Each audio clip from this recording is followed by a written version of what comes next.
What's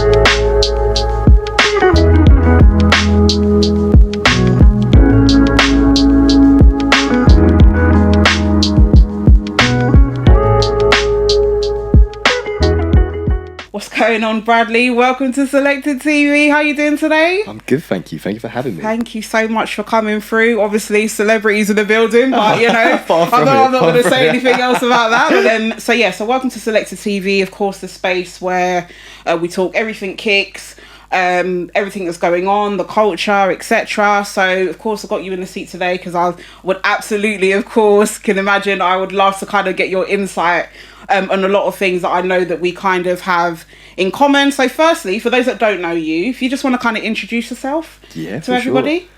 Sure. For those that don't know me, my name's Bradley.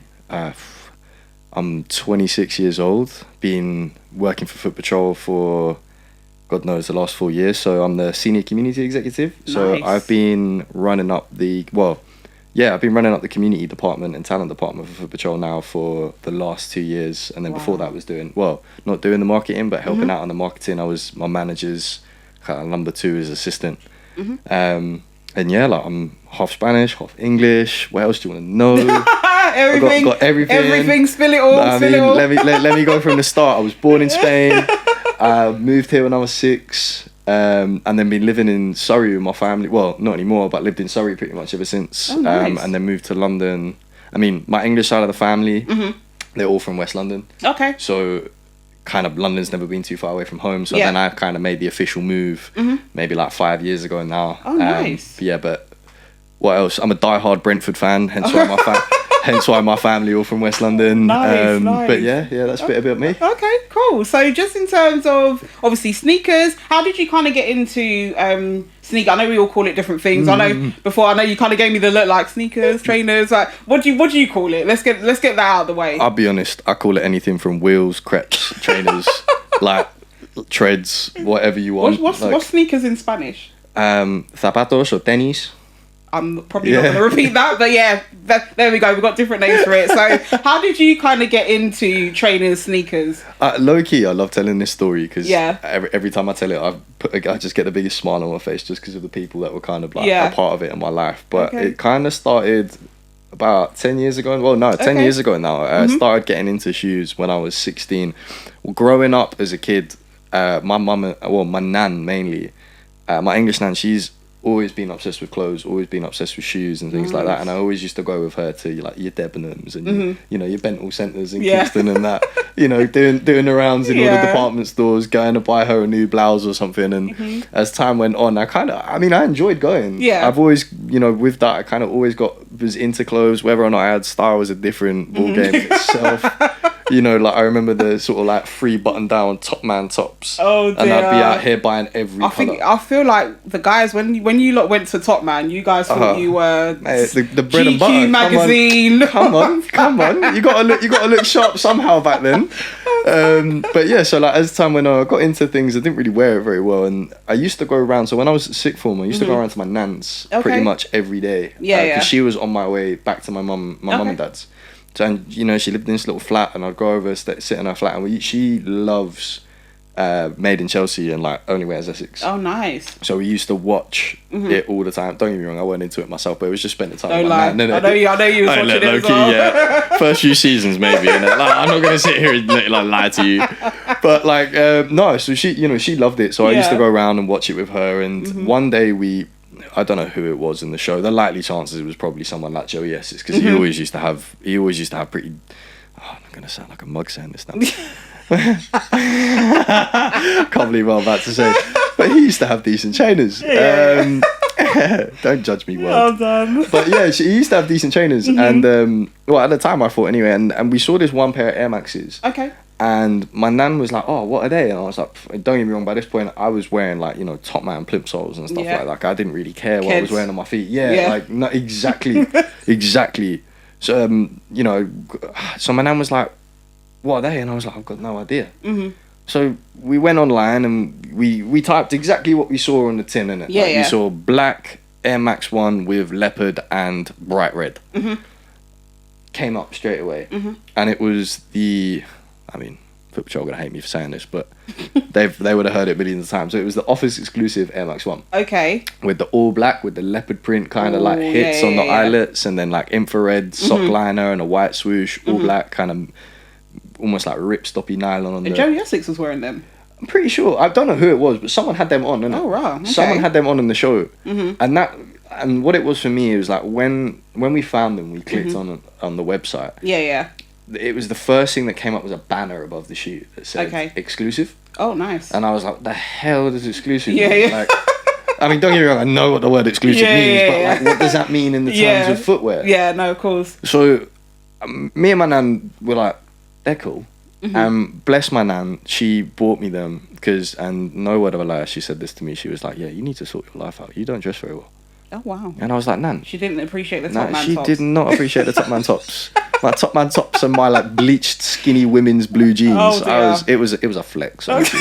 When I worked out back then, I was working at Jack Wills too, so I was a whole different breed. Whole different breed. Women's only, like tight ass skinnies. But I'm talking like the ones that are basically elastane. Oh wow, jeggings. Yeah, pretty much. These had pockets though. Not very deep ones, but pockets. So yeah, I was in a whole different place. My mum was like, yeah, you need to sort it out. And I was like, right, I thought it was all right. But hey, say no more. Anyway, so she bought me them, and off the back of, not necessarily her buying me them, but sharing that moment with her, seeing like what the word exclusive was, me and her looking at each other being like, I don't get it. Yeah.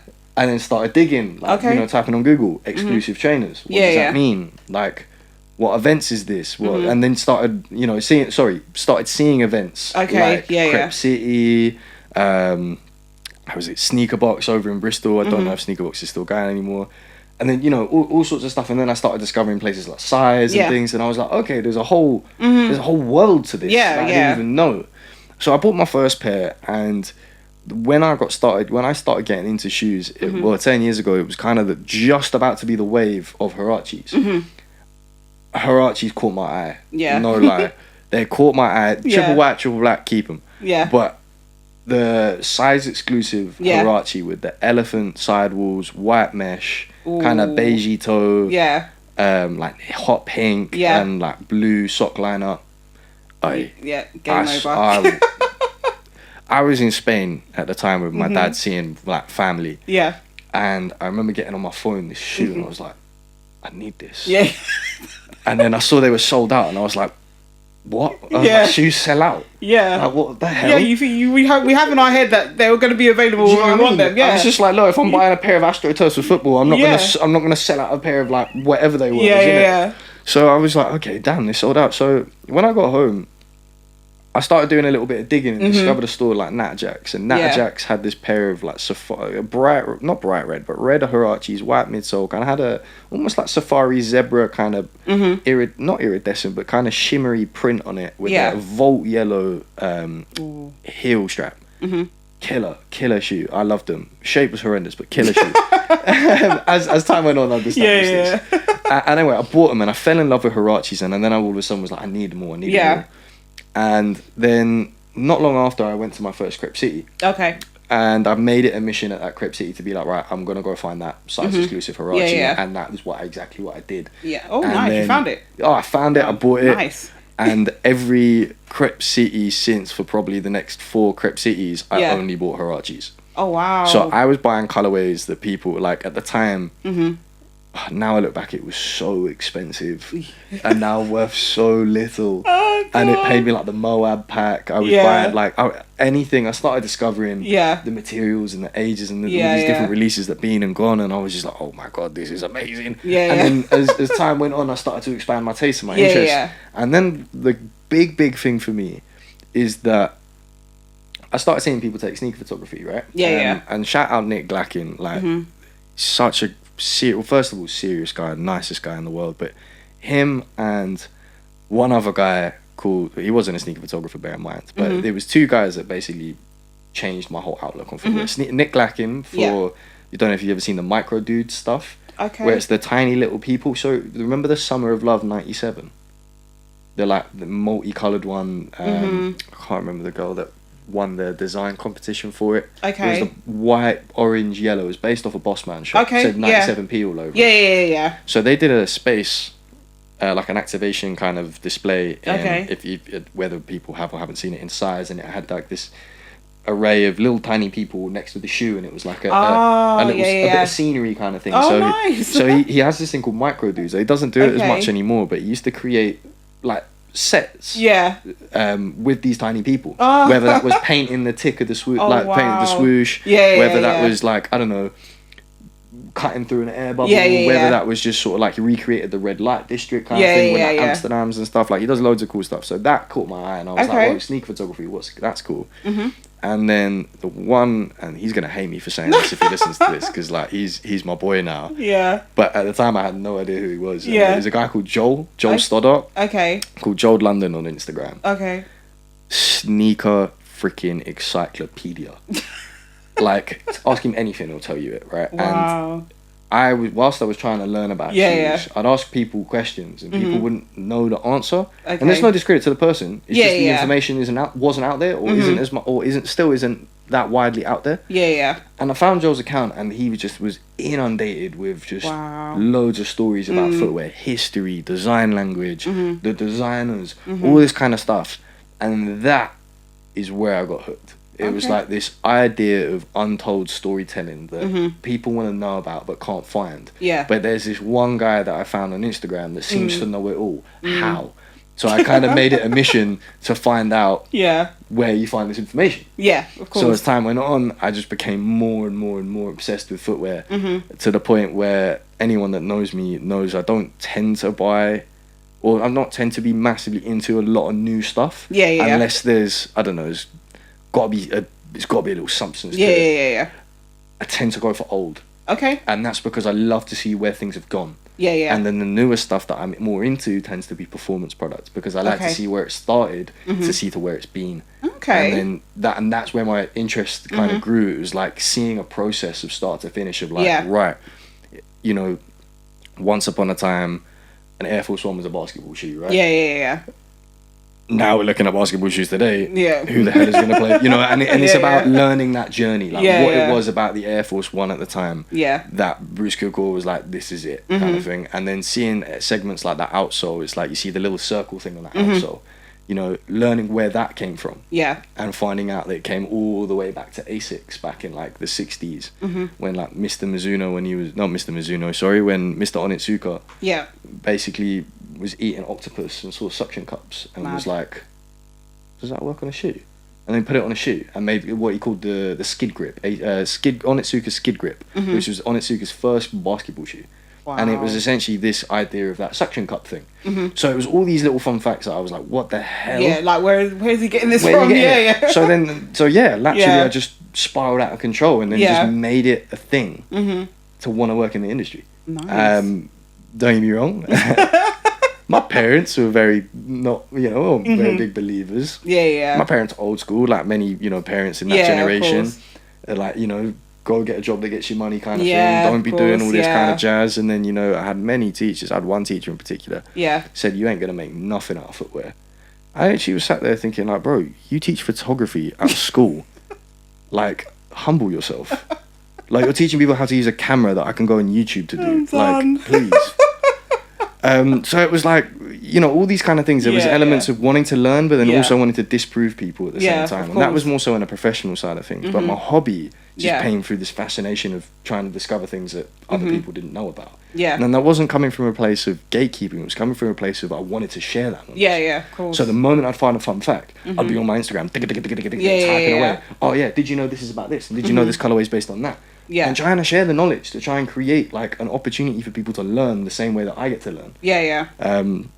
And it's been what a great 10 years it's been. It sounds mad. Like, did you find that then harder then? So when like obviously different pairs come out, is your brain going into a space of like, okay, I want to know like the process of this shoe, or before it kind of grabs your attention? Because now when you put the way you painted that picture, I'm thinking it's not just as straightforward for you just saying I like that pair, I'm gonna get it. All I can say is peak for anyone at a brand that ever meets me. Because if you work for a brand and you're going to talk about products, you got to be ready to talk about products. Because I'm not just going to talk to you about products. I'm asking you questions that if you don't know the answer, I want you to put me in contact with a guy that does. Or anyone, the person that does. So but when I was working, it kind of started when I was at university, I dropped out of uni doing public relations. Okay. Didn't rate it, didn't like it. Not necessarily the course, more so the uni experience wasn't for me. Yeah. So when I left, I dropped out and I made it the goal of like, right, now I'm at home. I'm, nearly 19 years old.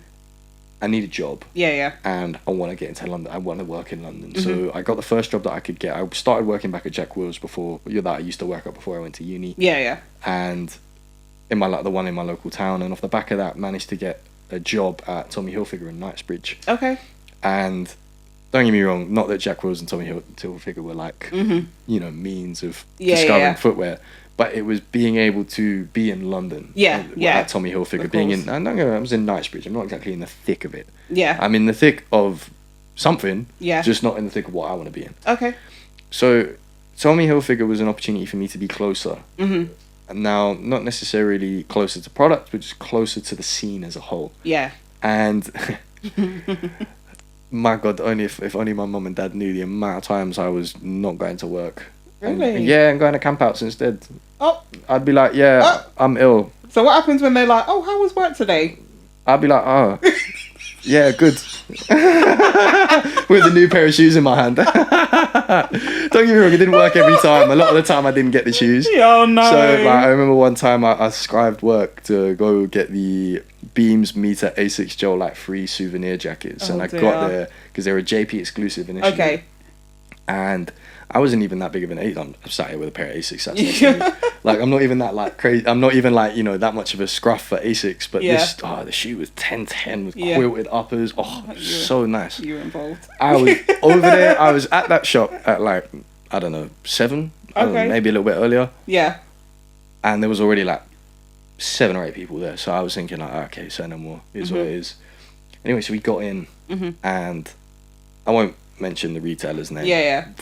Actually, I don't even care about this point, but like, I'm not gonna say it because I don't personally. I don't personally mess with them anymore. Okay. But I went there, and then the guy was like, "Yeah, there's only 10 pairs." And me being me, 10 pairs in 10 total? 10 pairs. That's it in the whole of the UK. It was the only store getting it, and it was only 10 pairs. And them 10 pairs, and don't even know if it's your size. Do you know what I'm saying? Yeah. And you don't get told the size until you get to the till what size you want. Is it? Yeah, so you don't get asked in the queue. You got told at the till what size you want. You said your size. If it was there, it wasn't there. They give you an option to go half size up or half size down. That was that. Wow. And me being me, I'm not really like, I'm not an Aggie guy, and I'm also don't really like care enough about trainers to want to fight or scrap or push someone out the way for it. Hell no. Like, Loki, it's a pair of shoes. Like, relax. So I was in this queue and all these people pushing through the door, and there was like, I don't know, like 20, 30 of us. It wasn't that many in the grand scheme of things. But pushing through the door, got running up the escalators. Wow. Anyway, so I rock up and I end up being towards the back of the queue. And bearing in mind, I was in that top 10 bracket when I arrived. But like I said, I'm not here to scrap. If someone wants it that much more, then go get it. So I'm plodding along, and the first time and the only time I've ever been to a camp out or a line anywhere, someone said, "Yo, you were here before me. Go in front." And they pushed me all the way to where I ideally would have liked to have been. And I got to the till, and I was like, "What size do you want?" I was like, 8.5. And he was like, "Gone." And I was like, sorry, I said 8. Sorry, I said 8. And he was like, "You're gonna have 7.5, or that's it." And I was like, I was like, "Alright, I'll take it." So I took 7.5. Me being stupid, then tried to wear that 7.5. Stupid decision. I soon gave those shoes away. Oh no. But that opportunity to go to London and be around that was kind of what I wanted. Don't get me wrong. I don't condone. Don't skip work, kids. Don't. I haven't done it since. So so when you skipped work, what were you telling work? Oh, okay. I'm ill. Okay. And they're like, okay. And I'm like, cool.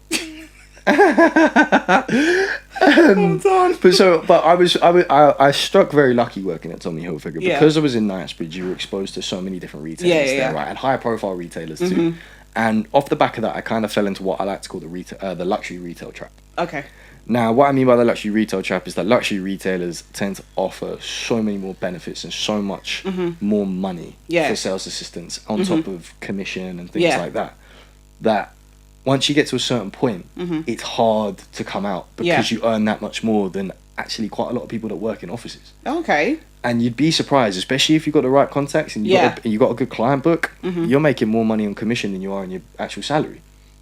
And don't get me wrong, I weren't no savvy seller like that. Yeah. I had a client book, they served me well. But I got approached by Harvey Nichols. Okay. Saying, so I worked briefly as a temp at Harvey Nichols in Leeds before I dropped out of uni, and they approached me saying, like, we have your stuff on file. Okay. A colleague of ours has met you in Tommy Hilfiger. Okay. And said they loved your service. Would you be interested in coming in for an interview for menswear? Wow. Okay. So I was like, yeah, sure. And that's the first time I've ever been like headhunted for something. Yeah. So I went into the interview, and they were interview for menswear, like clothing. And I said, look, I'm super keen. I said, but my passion is footwear. Like, I'd love to work with footwear. Knowing that Harvey Nichols doesn't have necessarily what I'm into. Yeah. I wanted to be a part of that. And don't get me wrong, when I started working at Harvey Nichols, I was wearing some questionable shoes at the time. Like, I was, especially when they gave me that discount, I was like, Zanotti's, yeah, give me a pair of them, man. And now look at me. I couldn't be any further away from the Zanotti consumer if I tried. And you know what I mean? So I started working there, and I was the formal shoe specialist. Oh, okay. So I was working. So not even like casual. Not even. I ain't even working with trainers. Not even with kids. I'm working with churches. I'm working with churches, with John Lobbs, with Jeffrey Wests. Your clientele was like my clientele 50 plus, 60 plus. My clientele was my granddad, dear. And my uncle. Do you know what I mean? Like, and you know what? I shot myself in the foot because they were like, "Do you like formal shoes?" I was like, "I love Jeffrey West."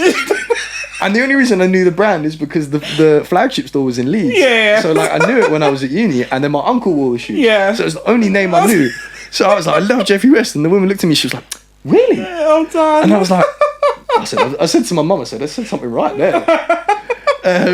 So like, I got the job, and I started working in formal shoes, and they started to realize my first day at work, I rocked up in a pair of bright red Raf Simon Oswego 2s and a Supreme t-shirt and Dickies.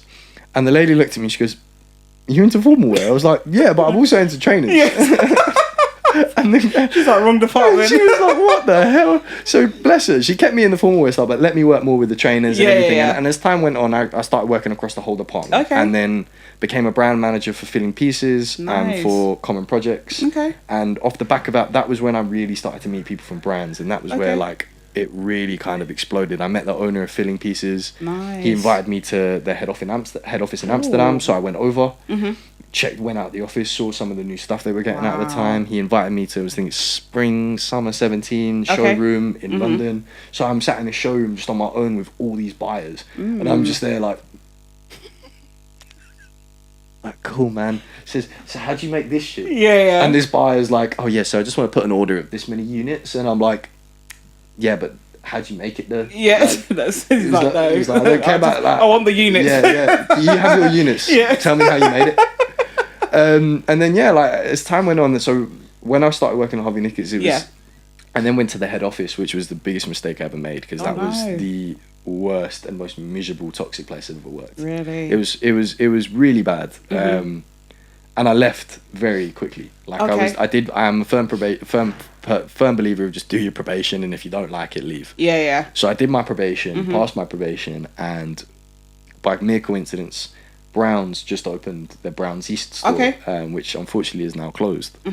What a great store it was when it was there. And I got a call from a friend of mine that I worked at Harvey Nichols with, saying like, "Yo, we're looking for people. You know, you're looking to get back into retail." And I was like, "Yeah, I'm there." So I went, worked at Brown's, started there pretty much just after the store opened. Like maybe a month or two in, made some amazing friends, but all of a sudden, because it was this new store, it was all about experience. It was gender fluid. There was no like men's section and women's section. It was all about encouraging like inclusivity as best as possible. And like we were what we called, rather than salespeople, we were community ambassadors. So we weren't pushing sales on people. We were pushing experiences. We wanted to show you what we had to offer. We wanted to show you this room that we had that had all these different pop-ups and activations and immersive experiences. We wanted to show you, explain to you why it was gender fluid. So you'd have your brands from Nike, you'd have your Adidas, you'd have your ASICS, you'd have you name it, they'd be coming in. That's where the fun began. Because that's when you started to get into the contact with all the right people. So, and I started an internal sneaker group at Brown's. And I can't remember for the life of me what I called it. I think it was just called Brown's Sneaker Crew. or brown sneaker community. That was it. Brown sneaker community. And all it was an internal, like, they had this thing called, like, I think it's called Workforce or something like that. It's like a business Facebook powered by Facebook. Yeah. And I made this group, and I had, quite a few people from the business join across, because we were owned by Farfetch. Like, Farfetch members join in, and Brown members join in. And all I would do is find a shoe that we had in the store, and I'd write about the history and the design language. Okay. And then, so meeting these brands, I would ask them questions, and I'd go online, and I'd cross-reference, and then write these posts, and post it, take a couple, not very good pictures, just a couple pictures. Yeah. And off the back of that, started then asking the brands, would you be able to put me in contact with designers? Okay. I said, I'd like to run internal only interviews with designers from the respective brands that you work for. Okay. And showcase it to people to get an understanding of why these brands do the way that they do. So the very first interview that I ever did was a guy called Sam Pierce from New Balance. Okay. Nicest guy in the world, most knowledgeable bloke in the world, obsessed with New Balance. But he did my first interview that I did for brands, and then I did another guy called Alvaro. You're gonna hate me if I said that. Alvaro. Yeah. From ASICS, he just started at the time. He was about there a year. He basically runs up a lot of the energy product design and things. Nice. Who else? And then someone from Reebok. I can't remember who it was from Reebok. But I got a lot of these opportunities, and that helped me build kind of, I don't know, just a nice network of like-minded individuals that wanted to just talk about products. Yeah.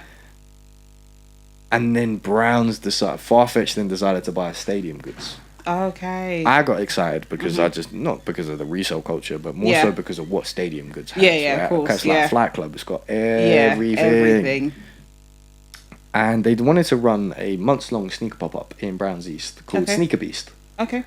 And they asked me if I could front run it and be the face of the project. So help them pick the product from Stadium Goods, help them arrange the events, who to invite, community initiatives, groups that we should bring in, and then work with Fresco from Stadium Goods, who's like their front man. Yeah. And do a series of podcasts, interviews, all sorts of stuff, like loads of different activations. And if it wasn't for that project, I wouldn't be where I am today. Wow. Like that project, I got 3 job offers when that finished. Wow. That was no applications. Really? I got the drop date asking me to come and be a copywriter. Wow. Woodward asking me to be assistant manager at the store in Brewer Street. Yeah. We're on Berwick Street, sorry.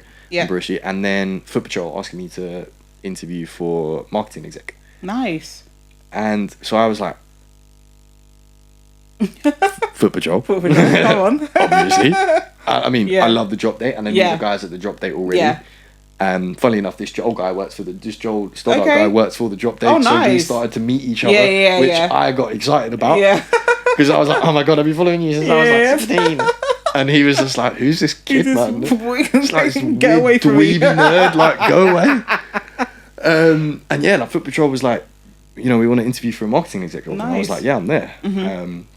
So I did it, got the interview, and these guys hired me, 4 years ago. So I was 22, no experience, just enthusiasm and product knowledge. You say no experience, but you just done the whole that stuff. Bear this in mind, though. I got to help pick people to invite and help them put it together. Okay. I didn't organize the event. I didn't choose who we did. So my experience was very much surface level. It's like, okay, just put him there. Yeah. And then I'll be like, I'll tell him what to do and he'll do it, kind of thing. I was by no means leading, showing, conceptualizing. Obviously, I got to help pick some of the shoes. Yeah. Yeah, I got to pick conversation topics and all that kind of stuff. And don't get me wrong, one of the outfits they starred me in for one of these shoes, man.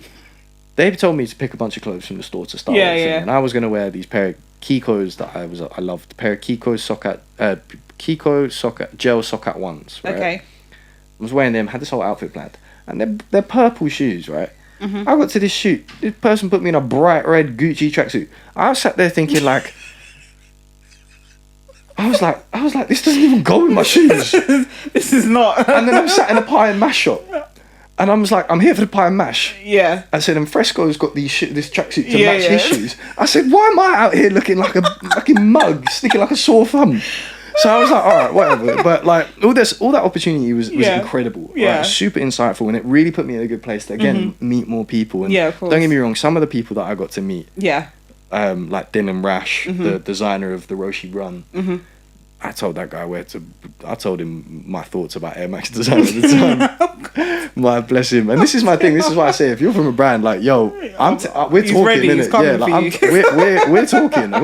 We're not beefing. We're just talking. Yeah, we're just talking. Admittedly, I did beef him over one shoe, and I said to him, like, why you did that, I'll never know. But that's your business, not mine. And ever since I got hired at Footpatrol, and it's been a journey. Nice. It's been a journey. Sorry, that went on for ages. No, listen. Just the more I was reminiscing, I was gonna ask you to tap into how you got to Footpatrol anyway. So we got there anyway. Yeah, no, I'll be honest. I'm looking back at that sort of whole journey, and there's so many things I missed out, so many really good moments, and so many amazing people that I met. I met a guy called Seth Peterson from Nike who designed a colorway of a Footscape, and bless him, I was wearing the colorway at the time, and he was like, "I designed those," and I was like, "Did you really?"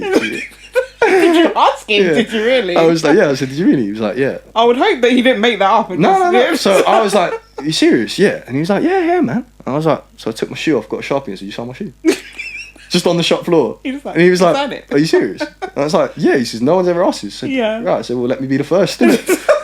And to this day, I haven't worn that shoe since. It's just got his little tiny signature in the corner, and we still stay in contact. We're good friends now. Like, he's a color designer at Nike, so like I've made some really good relationships with a lot of nice people, and the people that I knew at ASICS, ASICS, sorry, I ended up working with them at Footpatrol. So like there was a lot of really nice relationships that crossed over, and so it made our transition coming into the business a lot easier, because there was already it's not necessarily from a Footpatrol perspective that it was having a recognizable face, but it was easier for me to settle in more, because I knew who I was talking to. No, of course. And then obviously with the guidance of my manager and like my big boss at the time. When I say boss and manager, by the way, that's how I differentiate it. Yeah. Boss is the big cheese. Manager is my line manager. Yeah. Them give me the opportunity to do this and try it was a blessing, and I'm forever grateful. And to think that I've been there 4 years now. I've been applying at Footpatrol since I was probably 18 years old. Wow. And it wasn't until I was 22 that I got offered an interview. So it was like, it took a long time to get in there. And now I'm there. I'd be lying if I said it wasn't like working a dream job. Do you know what I mean? It's just been insightful. It's been exciting. It's been stressful, but I think stress comes with every job. Like, let's not, even the most jobs that look the most glamorous, they even got stress behind it. Couldn't agree anymore. That's how it goes. So I always, I know you've mentioned ASICS, but I always ask everyone that comes on to bring a special pair, something that has like a story to it. So I can see it in the corner of my eye.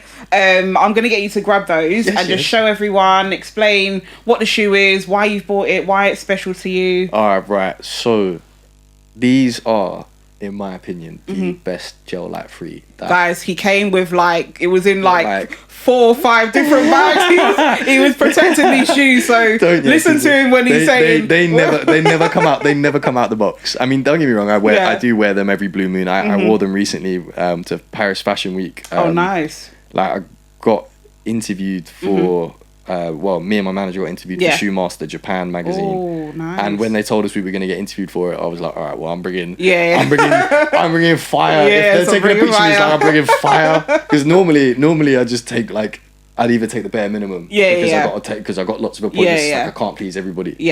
But on this occasion, I was like, nah, ASICS. You're coming out. So, as far as I'm concerned, this is probably the best gel light free they ever released. They came out in 2009. It's a Sanrio and ASICS collaboration. Yeah. I'm sure a lot of people do know Sanrio being the people that make Hello Kitty.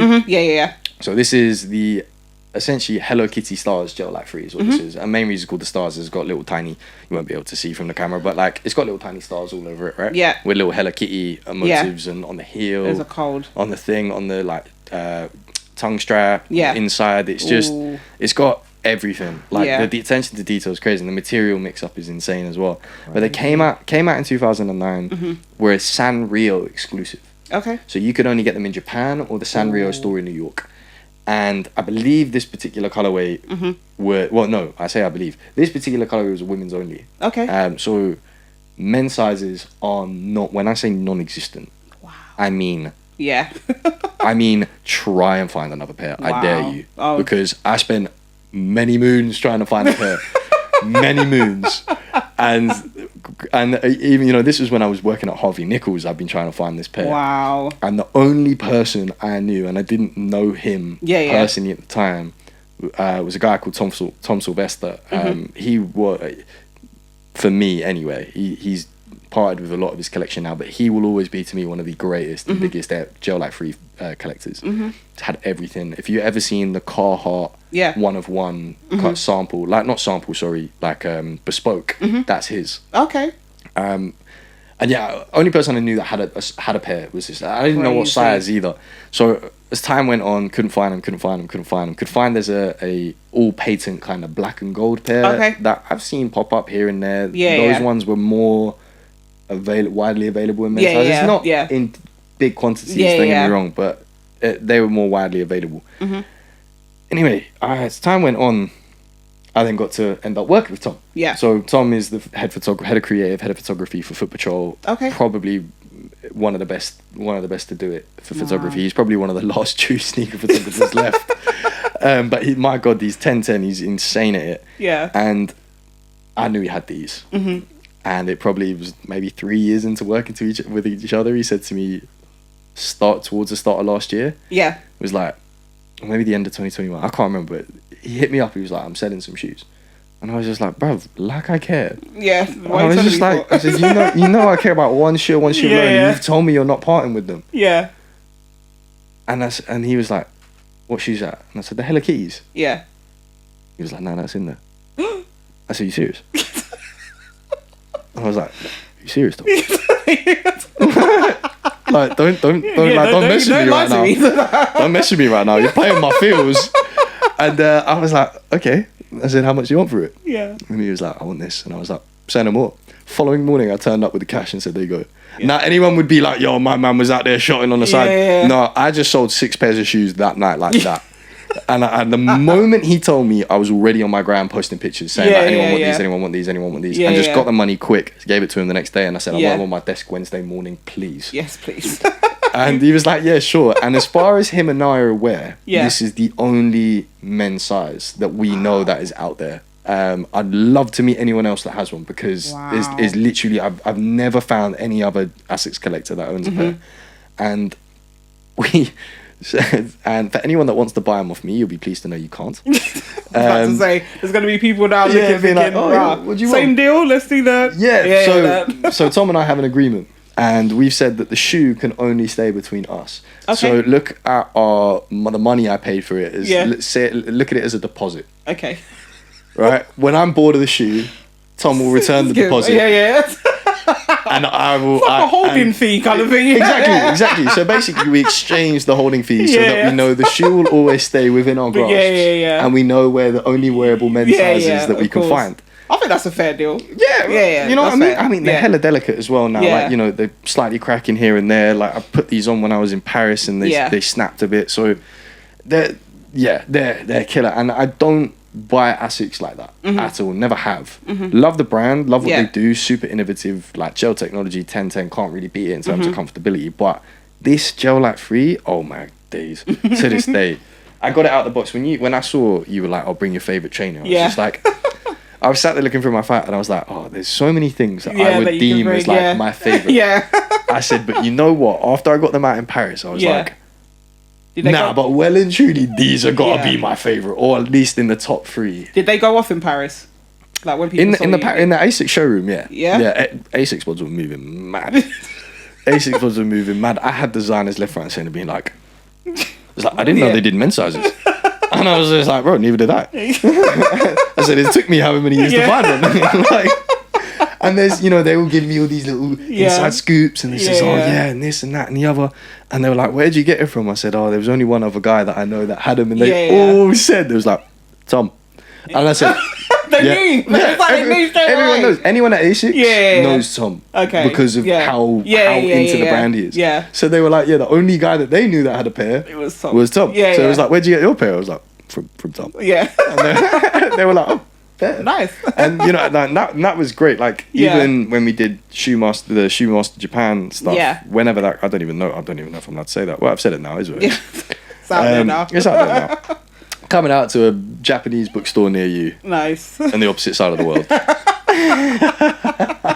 But like when I was wearing them, even the guys at Shoemaster Japan, like you know, a lot of the guys that work there that I've ever met in the past, big boy, big boy heads, and these guys were like, "What the hell?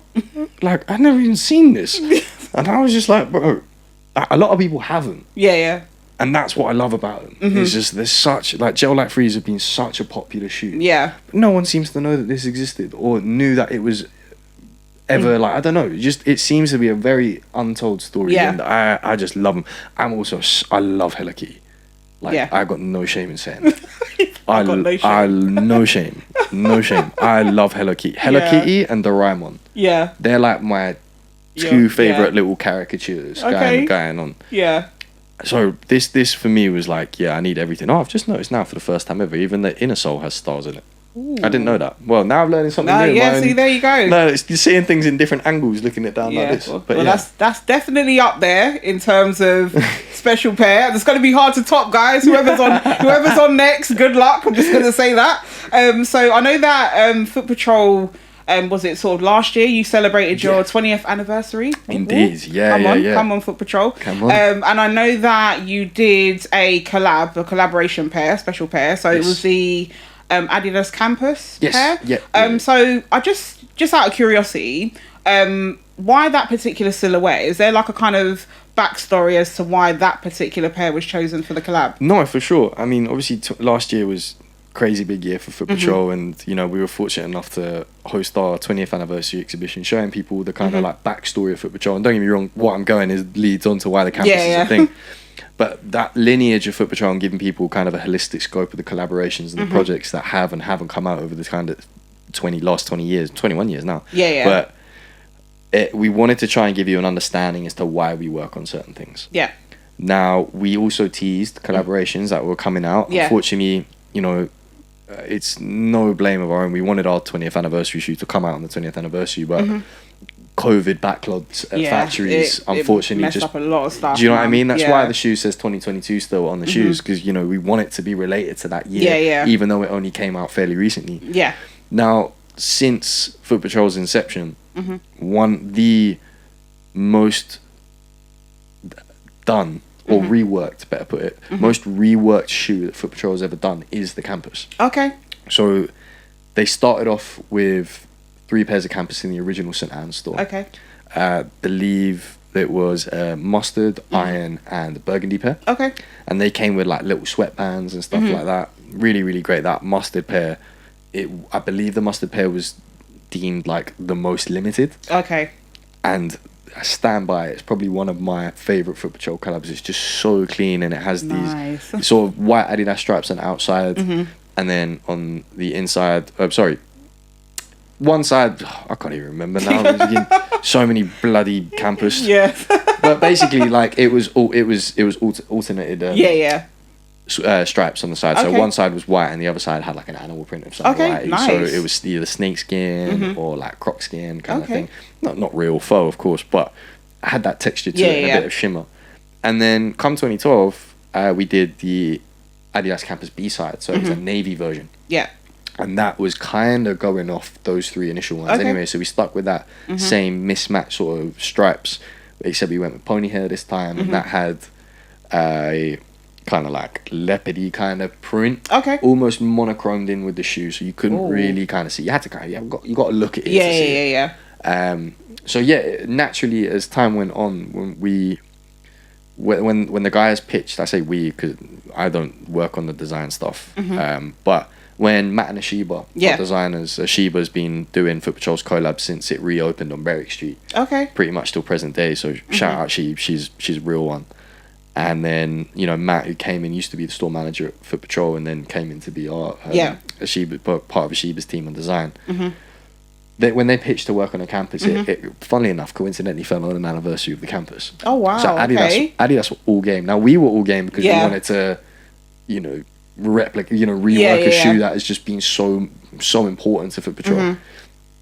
And this was Matt's first design project for Foot Patrol as well. So our entire shoe is designed by Matt. Matt Lafferty, MDL Archive on Instagram. He designed that shoe, and he basically wanted to pay homage as well as recreate something new. Okay. Now, when I say pay homage to the shoe, the 20th anniversary campus features each colorway of each shoe. Okay. Of each campus that we've done in the past. Yeah. So the inner soles being iron and mustard. Okay.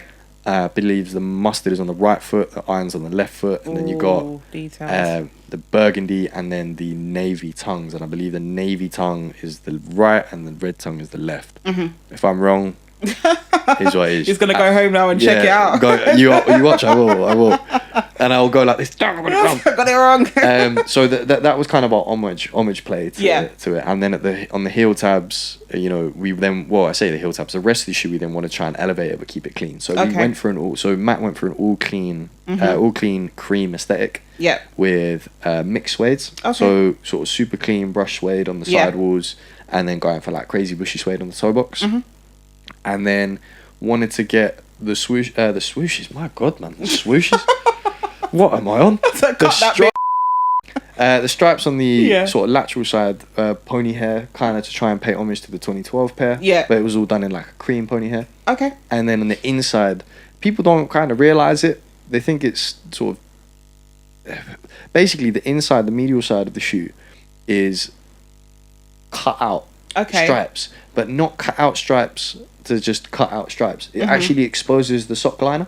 Oh, so the stripes that you see on the inside of the shoe are the sock liner. Oh, so it's not actually like part of the upper, it's actually part of the inside of the upper. Okay. So I was exposing a little bit of detail there, and then adding, again, paying homage to the animal prints, put the snake skin on the heel, and then if you flip those up, it says 2002 on the left foot, 2022 on the right foot. Nice. And then went with over the top of the navy and the blue tongues, so it's a double tongue. Is all pony hair.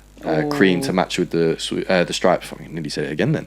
Stripes on the side. Yeah. So it was trying to pay homage as well as try and create something new. And probably my favourite detail, I don't think is people gas enough. So anytime a brand adds their name on the side in gold foil, everyone's like, oh my God, it doesn't say, I don't know, Gazelle anymore or Samba. It says whoever on the side. We did that. No one cared. No one cared. We clearly not clouty enough. Yes. Like, as far as I'm concerned, it was way better done. Like, there was an homage to an old David Beckham Predator. Okay. Where they put the branding around the ankle collar. Yeah. So, and the typeface is also pretty much in like the Adidas Football Predator typeface as well. So, like, we tried to pay homage to like England, like UK's footballing roots at the same time. And that touch for me is the best part of the shoe. It's just, there's not a single other Adidas out there, other than the Predators, that has that branding. And this is probably me just being me and overly nerdy, where I'm like, oh yes, sick. But like, no one cared. And I thought that was the best part of the shoe. But that was the reason why we kind of went through it. And then to build on that, we wanted to then showcase where Footpatrol started. And obviously we started in St. Anne's Court, thanks to Simon Porter, Fraser Cook and Michael Copperman. And, besides those gents being geniuses and to this day still being geniuses, I mean, the things that Michael Copperman and Fraser Cook especially, I mean, Michael Copperman is the owner and the founder of KB5. And then Fraser Cook is the John Wexler of Adidas, or when he was at Adidas. Fraser Cook is that for Nike. Okay. So he bought Travis to Nike, I believe. I could be wrong, but he also bought Virgil to Nike, I believe. Oh wow. So he's like the curator of cool for Nike. Wow. More than happily fact check me. Last time I checked, that was what his job was. And so like we have this really rich history, and one of the things that people always remember at St. Anne's Court is these metal cages that the shoes were kept in. Yeah. I was going to ask you about that, but go on. To try and elevate the storytelling, what we wanted to do for our friends and family pairs. Now, we didn't necessarily make a friends and family shoe, but we wanted to make a friends and family packaging. Friends and family packaging to the point that when we send it to you, you're going to be jarred when we send it to you because you can't get in it. Yeah. Now, what we did is essentially Matt came up with this wicked idea to essentially make a series of metal crates, metal cages. To put the shoe boxes in. Padlock them. And then send them to people. You guys, you got to figure it out. So obviously, you know, we're a brand, we have targets, we have engagement stats that we got here. It was a ploy to get all the engagement up on socials. And don't get me wrong, it works. We've got a great amount of people, everyone posting saying like, yo, what's my code? And essentially you had to post it on your story to get your code, and we would send you your code. Now all the codes were the same. Okay. And I'm not going to say the code, because if you all of a sudden see a Footpatrol locker, Footpatrol lock on someone's gym locker somewhere in it, I ain't going to say it. But the reference, there's a reference, the code references. It's a reference to Footpatrols. Okay. Like old and new. And that was the aim. We really wanted to try and like embody where we started. And then show you like where we're going. Of course. Because like Footpatrol has done some. I mean, it's 20 years, right? Not many retailers can say they've done 20 years, and no other retailer has ever done. And I know this for a fact, because I bloody came up with the idea to do that exhibition, and I've proofed myself to hell and high water to make sure no one has ever done it before, and no other retailer has ever showcased their collection, or not collection, but their archive like that. So we really, really wanted to kind of. I mean, I'll get more into it, like why, but like we really, really wanted to make the consumer have an even stronger relation to the brand than they already may have once felt. And and like I mean, they're still in stock. People want to buy them. I think they're killer. And I'm not gonna lie, I saw the cage and I was thinking, what is this? Like, what's this Matrix kind of? I was like, I thought it was a joke. Like, because I saw it with one or two people, and I was like, wait, is that meant to be on there? I mean, I'm thinking, are they in the store? Are they gonna like? It was so confusing, but it was like I straight away, it's something I noticed. And I saw a few people resharing it, and that's what we wanted. Is we wanted the people to look at it and go, what? Because if you got it, you got it. Because if you got the cage reference, you understood what it was for. Obviously, the padlock, different story. That was just us being difficult, and we're here for it. But like at the same time, like that's what we want to do. Is we wanted to show that those people that have been shopping us for the since day one, knew that we were still about what we want to be about since day one. The only difference is that times change, and we got to move with those times. But we can still stay true to where we came from. We just need to evolve that. And at the same time maintain those same foundations. No, 100%. No, that is, that's crazy. That's absolutely crazy. Honestly, like it was just the way you've kind of like painted the kind of significance of the shoe, and then how you then because that's when I was thinking, okay, where's he going with this story? How did it get from there to the cage? Because that's what I really wanted to kind of throw in one there. thing you'll learn about me, I love storytelling. So I will ramble for ages. I will out story tell you, don't worry. I'm here for it. Let's out story tell. How much time we got? So Bradley, I know a lot in your kind of role is around the community and your engagement with them. And one thing, of course, if you've watched my show before, I know we've spoken just about sort of the importance of diversity and inclusivity. So how important would you say that is for you as a person, for Footpatrol as a brand? Like how, if you just want to kind of explain. No, for sure. I mean, I'll be honest with you. I'll go from the start, and to give you a bit of context as to why it's so important with me. Now, my manager and my boss sat me down kind of 2 years into my work at Footpatrol, working at marketing, and say, look, we're looking to open a new department. And I was already, so for Footpatrol, I'm what you would call the face of the brand. So any things like this, any talks, hosting events, I am that guy that you see. And I was that guy from day one, because they wanted someone to talk on behalf of the brand. And me loving to talk about shoes, I had no problem with doing that. And so because of that, I had naturally just this natural interest in community stuff. And I was already going to events and things like that. And I've been very fortunate in the fact that I've never seen people for anything other than who they are. And I can only put that down to how well my parents have raised me and to never care about anything like that. So when I was getting into shoes, I didn't see anything other than shoes. So I was like, naturally, it was kind of one of those things that for me, it's a normality. Like, yo, you like kicks, I like kicks. Let's just like kicks together. So when Footpatrol, when my manager and my boss sat me down, they were like, look, we're creating this new department. We want you to run it. Here are the keys. Take the car. Do what you want with it. And I was like, okay. And they said, but obviously tell us what you want to do with it. And so I was like, say no more. First of all, super great for the opportunity. And I had to interview against other people. Don't get me wrong, it wasn't just given to me on a plate. I had to interview against externals and other people within the business that wanted to take that job. So it wasn't just a case of like, oh, he works there, here's a promotion. Nah, unfortunately, it wasn't like that. It ended up being a promotion, fortunately enough, but I had to pitch for it. Yeah. And that's where I really wanted to change the moral of the story of Footpatrol. Now, what I mean by that is in over the last however many years, and part of the reason why I got into the brand is that Footpatrol has always been seen as a cool kids club. On top of that, a cool kid boys club. Yeah. If you know, you know. I would go into London at, 16, 17 years old, finding out about shoes, just to get people at Footpatrol to talk to me. I'd have no money. I just have money for a train ticket. And then I'd just have a conversation, I'd go home. And that interaction for me was like such a big part of it. But as times has changed, and especially since COVID and stuff, people have become a lot more like, you got to look after yourself, right? And you got to look after each other where possible. And obviously you had so many powerful movements going on around that time that there was already that inclusion story. Not a story, but that inclusion movement was becoming at the forefront of pretty much everything, right? And for me, like I said, I've never seen anything other than just like, yo, we all like trainers. It's just like trainers, right? So I was like, well, how do I incorporate that mindset with everything else? And I've always, I'm a big advocate for mental health.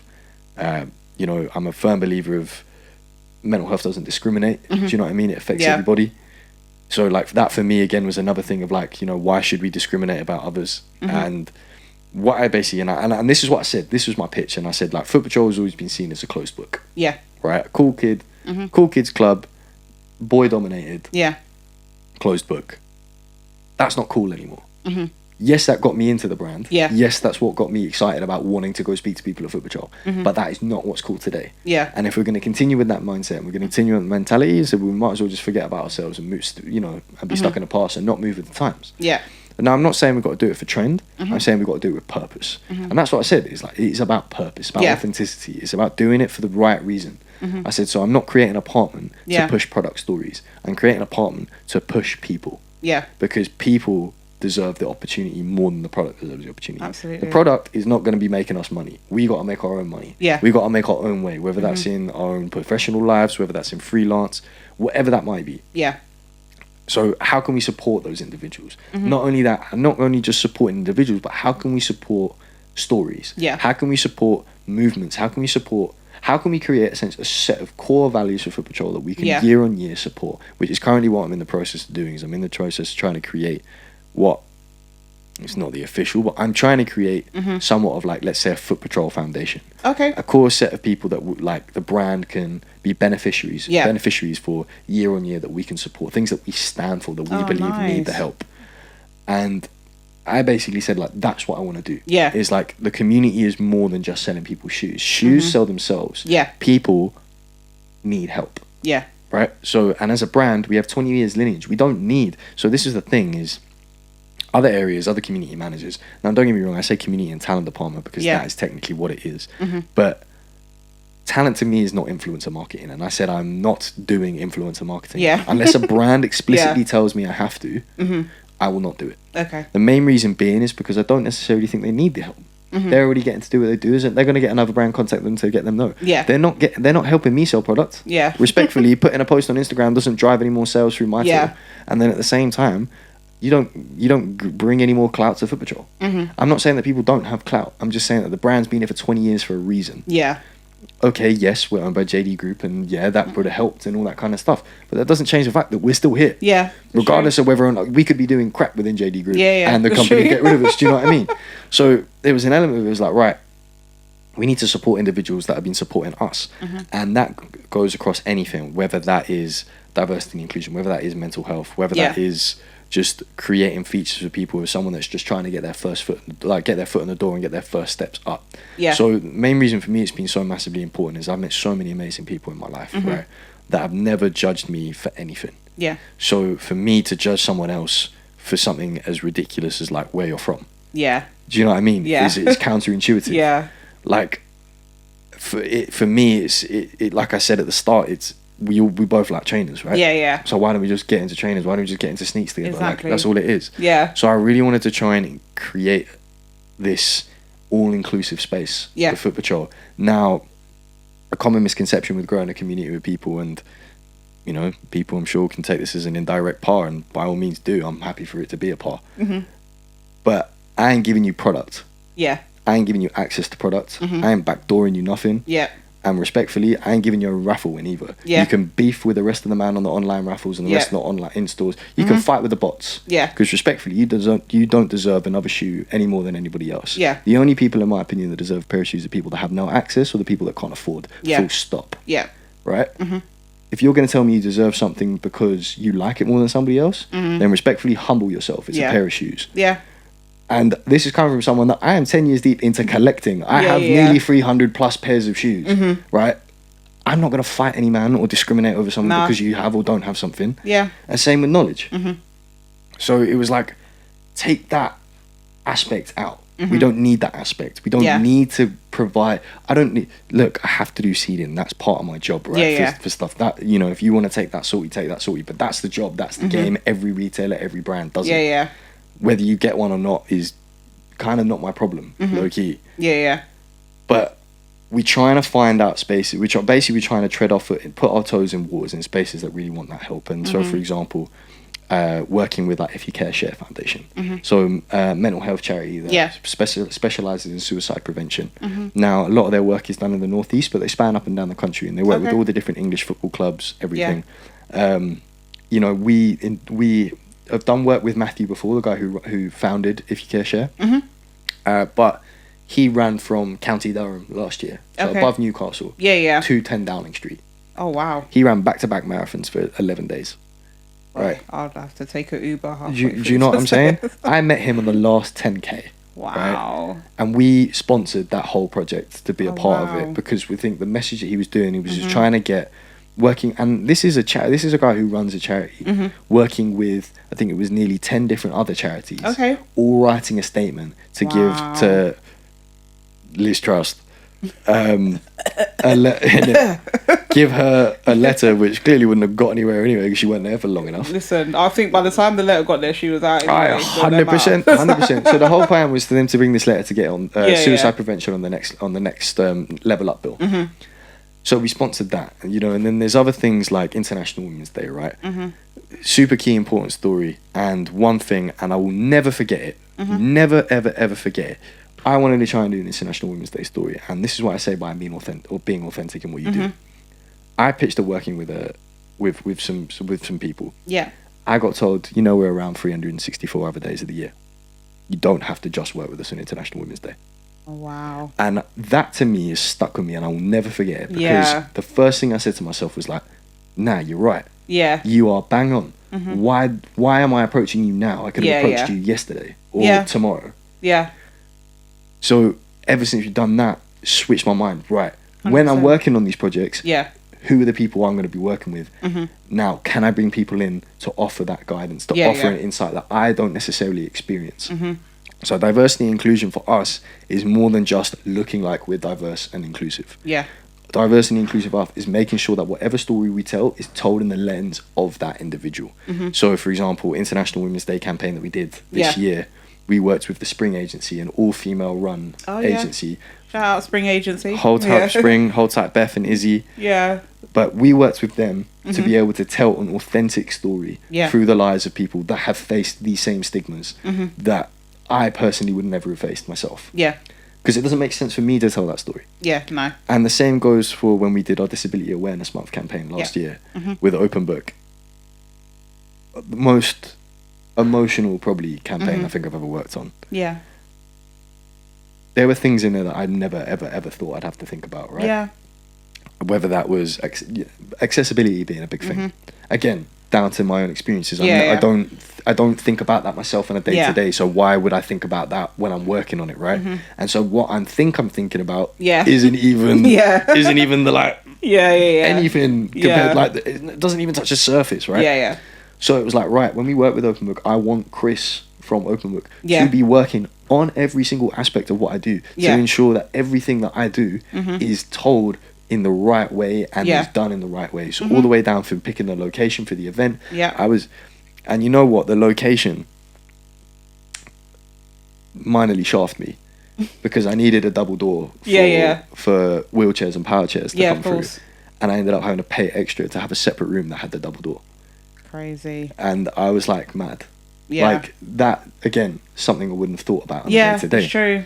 So all these little things, and then it went down to the campaign stuff kind of thing. When I was making the questions, I got it screened by everything, every person I possibly could. Is there anything here as a conflict of interest? Is there anything here that could cause offence? Is there any topics here that you think I should add? Are there any points here? Like making sure that everything is scrutinised before I even got to the final stages to actually run those things. So the main reason for me it's important is like I said, I've met so many amazing people that have given me an opportunity from all walks of life, and it only feels right for me to be able to now get into do what I want to do. It only feels right for me to be able to try and offer that. Like, yes, deep down I'd love to work with product. That is my dream, is to work with product. And Footpatrol have given me an opportunity. For anyone that was at the exhibition, you would have actually seen the shoe that I designed coming out this year. Ooh. I don't know if you'd be able to tell it. It was in a big ice block. But, nice.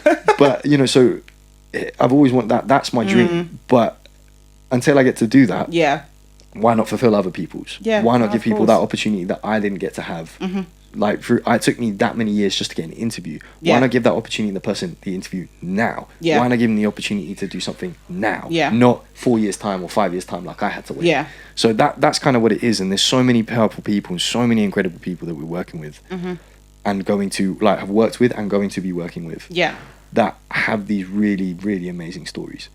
And for me, it's about people over product, and that's now ingrained in Footpatrol within our office and within our stores. It is about the people, not the product. The product is going to sell itself. It doesn't need our help realistically. People are going to buy it anyway. But the people that have supported us from day one to day now, they're the ones that need the help. They're the ones that we can support. So whether that's giving them paid work, whether that's creating, for example, we did a series of community workshops last year. So different workshops across different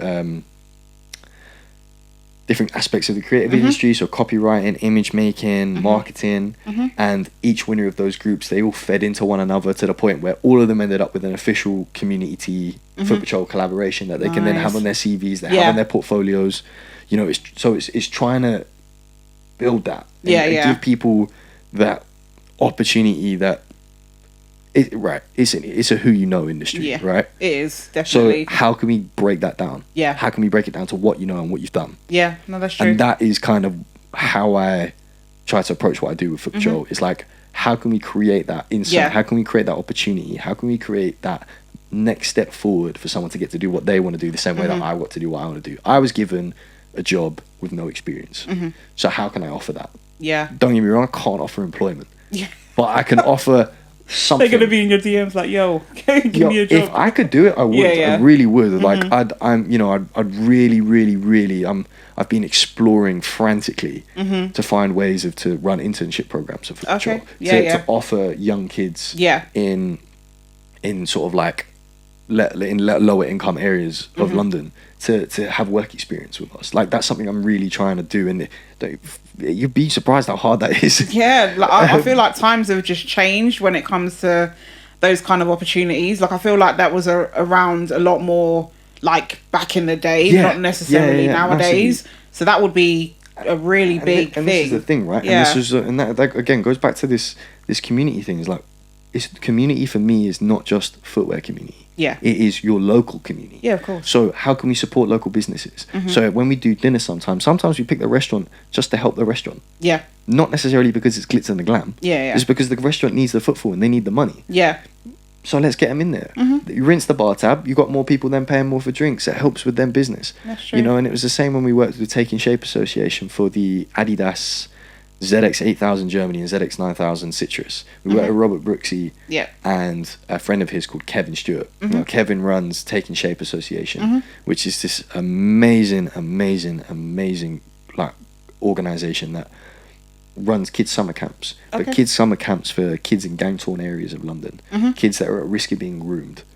Right, and it's for those families that don't necessarily, for those mums and dads that have to go to work Monday to Friday on the summer holidays, and their young kids are left at home on their own. And don't get me wrong, there's a lot of kids, and this is the thing, I feel like I grew up outside of London, but having family in London, I kind of had an understanding where you got to grow up a lot sooner growing up in a city. Like you know what I mean? You got to mature quicker. Yeah. And that's because you're given a lot more responsibility and a lot more freedom. Yeah. And that's not because necessarily always because your parents are just going, oh, do what you want. Yeah. Sometimes parents don't have the means to, you know, be with their kids throughout the whole of the summer. I was very fortunate. My parents I had a lot of time with my parents over the summer.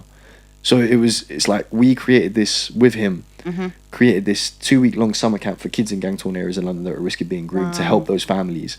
And he was getting messages from people saying like, have you got spaces? We filled up, it was for 100 kids in total. Yeah. We filled up them spaces. I couldn't even tell you how quickly. Wow. And kids didn't have to pay a dime. It was totally free. Yeah, yeah. And I remember going there and watching these kids. Man, they're having the sickest time playing basketball, having water fights, doing sneaker design courses with Brooksy. Oh, wow. You know, like seeing all that. Like that for me is community. And that for me 100%. is... And the diversity and inclusion thing is the same thing for me. It's like, it doesn't matter where you are. It doesn't matter who you're from. Yeah. It's like where you're from. It just matters about being authentic and your authentic self and having a story to tell and having an opportunity to tell that story. Yeah. No, and like I said, I've got to tell my story. Yeah.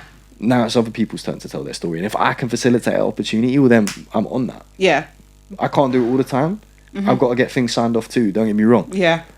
But I'm in a fortunate position where my manager trusts me. Yeah. And if I say, let's go this way, I'm fortunate enough that a lot of the time, as long as the budget's there, I can go that way. Yeah, no, 100%. And so at the moment, we're just trying to work on those initiatives. Like I said, I'm really trying to push to have this, like I said, this kind of Footpatrol foundation, if you will, of like set beneficiaries that we support in multiple different areas, and just try and create a holistic brand that does as much as for the people as the people have done for us, basically. Mad. That's crazy. And you know what it is? It's like when people talk about community, and then they like would maybe someone, you know, a young child looking at you and thinking, okay, how did he kind of get there? I think sometimes something that bothers me is, okay, you sat there, you know, freely spoken about your journey, how you got to where you got to, how you're essentially trying to make it easier for the next person that has the kind of same goals as you, and you've been very open about sharing that. And I think one of the main issues is not people not being as willing to kind of share their stories and how they kind of got there. It's kind of like they're happy to talk about it when they get there. I've you know a lot of the responses you'll get is, oh, I worked hard and this is where I am. But actually hearing your journey and, you know, how you were approached and how you're trying to kind of create. Don't get me wrong, like I've had to graft. Like I've had to graft to get into Footpatrol.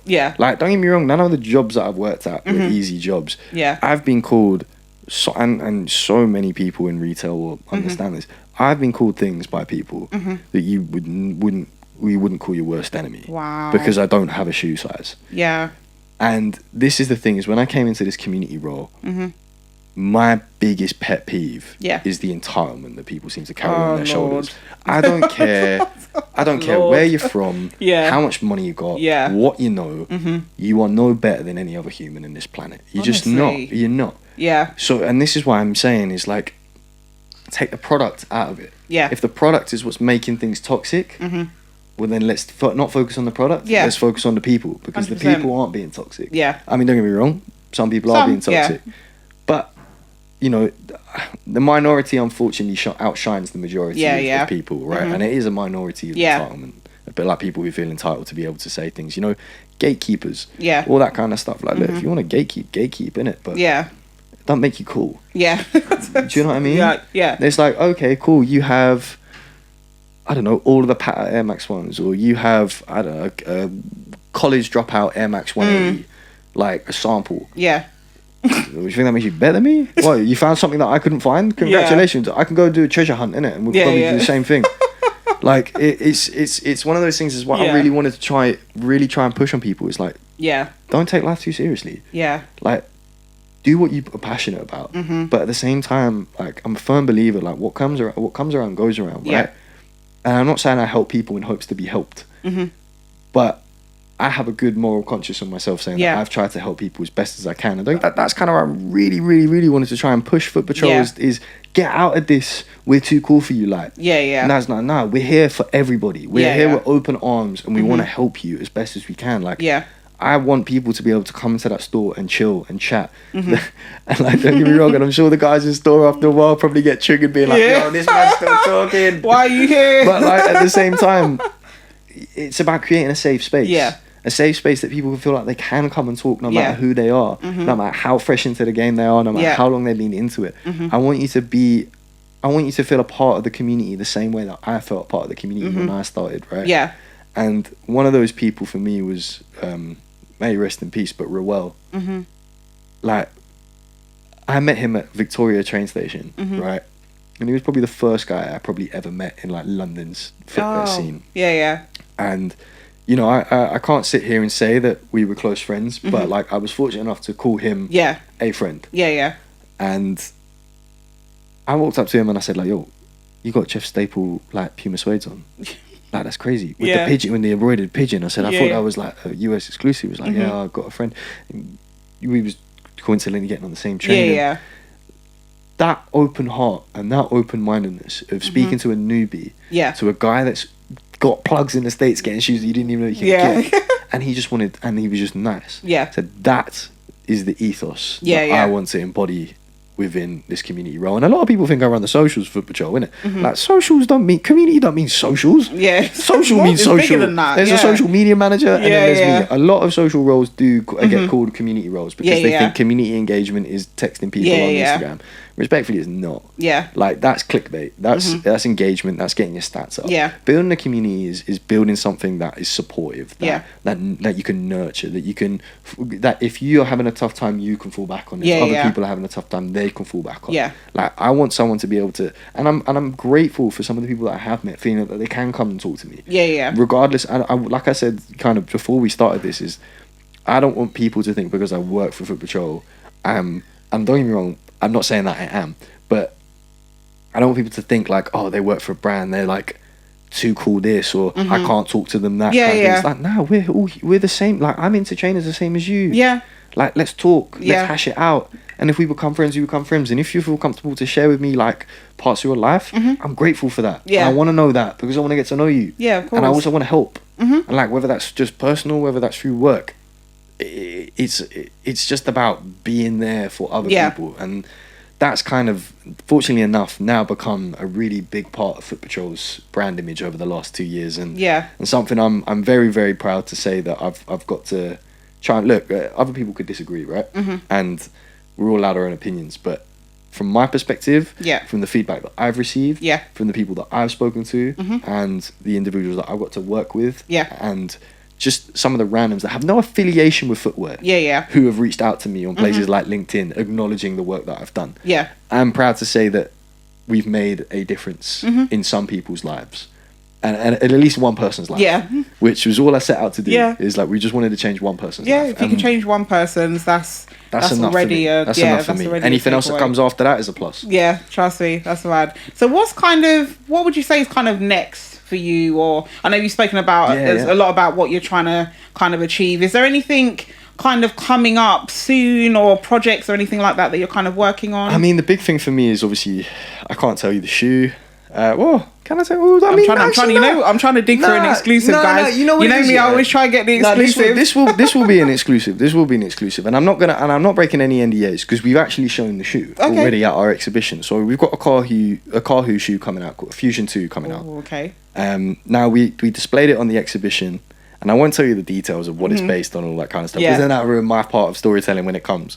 But we're in the process of working on the campaign for that. And I've been working on this project now for 2 years. And I was fortunate enough to get brought in. It was during COVID, actually. It was just me, my big boss, and a Sheba designer in the office. And the Sheba was like, I need a hand in something to Carhu soon. And someone was like, have you asked Bradley? And I turned around and I was like, oh. Ask me what? Ask me what? And they were like, oh, do you want to help me come up with some ideas for a Carhu shoe? So I was like, Sure. Yeah, definitely. Of course. So I'm now sat there on a computer, innit, like clicking away, putting colorways and things like, yeah. And me being me, like I said, I'm more fascinated by the old and where things started to where things are going, right? Me being me, Carl, who's got a great archive people don't know about, there's this shoe from their archive that I was like, that's it. Yeah. That's what I want. Yeah. This is the colorway. Yeah. So it's inspired by a shoe from Carl, who's archive. And you'll see the references. The campaign comes out, you'll see the references and you'll start to see it. And I'm very proud to say that we got the colour spot on. Yes. Spot on. And that was my biggest thing, is I needed it to be I needed it to be that close. So that's one of the things that we're working on. That's hoping to come out. I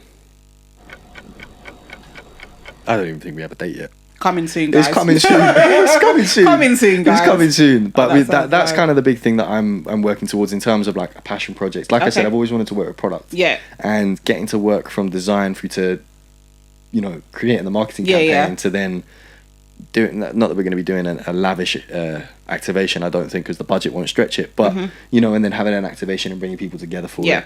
That's like, you know, 16-year-old me would never believe it. Never believe it. Still doesn't. I have the first sample just like sat in my flat. Yeah. And I look at it and I'm like, you look nothing like the final shoe. But I said, but I still can't believe I've done that. That's crazy. So that's my big thing. But other than that, there's some partners that we worked with last year that we're trying to rework with again this year. Trying to grow it out if possible. Amazing. You know, I don't want to get like, you know, I don't want to over.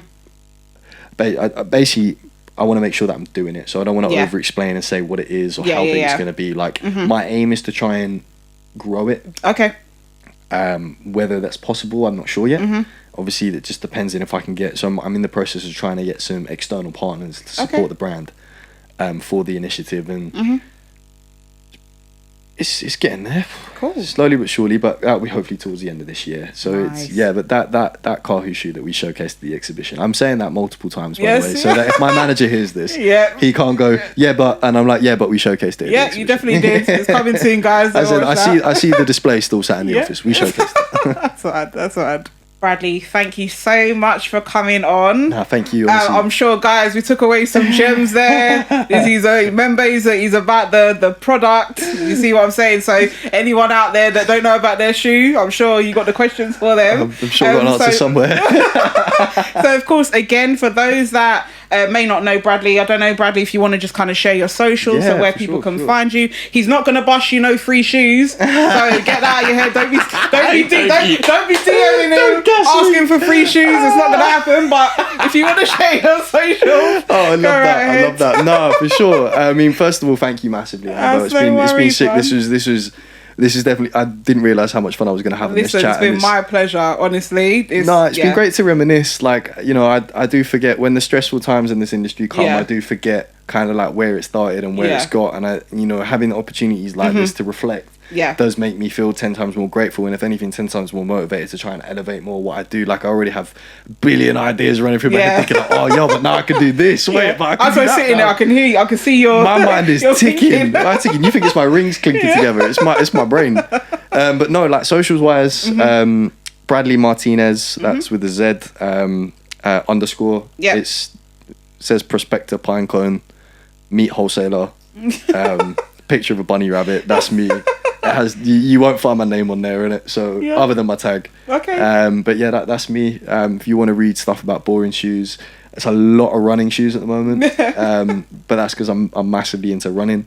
So if you want to read boring stories about running trainers at the moment, I'm not doing any like, heat kind of stuff. Be a lot of Footpatrol stories, a lot of running products. But like I said, I just love telling the story about innovation and design. Amazing. So guys, make sure you follow. So that'll be on Instagram. So Bradley Martinez on Instagram.